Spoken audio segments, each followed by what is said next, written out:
नमस्ते फ्रेंड्स, आपका स्वागत है पिकांते कुरी में।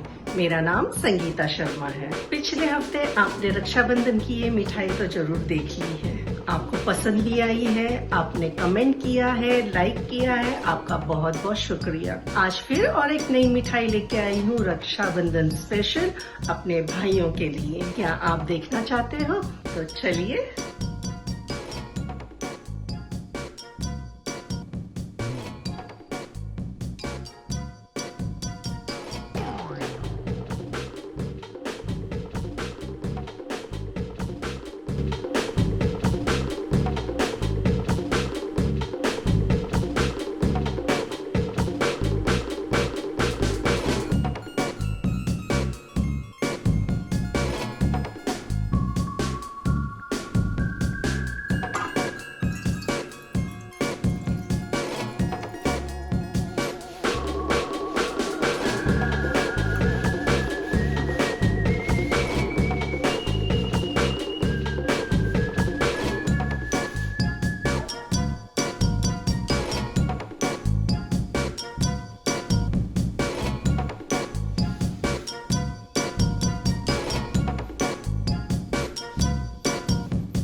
बार की भी मिठाई आपको कैसी लगी मुझे पता है, इस बार भी आपको ये मिठाई बहुत ही पसंद आई होगी और जी हाँ, मेरे भाइयों को भी बहुत अच्छी लगेगी। जैसे आप जानते हो, पिछली मिठाई के लिए भी मुझे कॉल आ गया था कि उनको ये मिठाई बहुत पसंद आई और आपने भी कमेंट और लाइक कर दिया था। इस बार भी आपने कमेंट बॉक्स में कमेंट कर देना है और आपको थोड़ी भी और अच्छी लगी हो ये मिठाई तो अपने फ्रेंड्स और फैमिली के साथ शेयर कर दीजिएगा।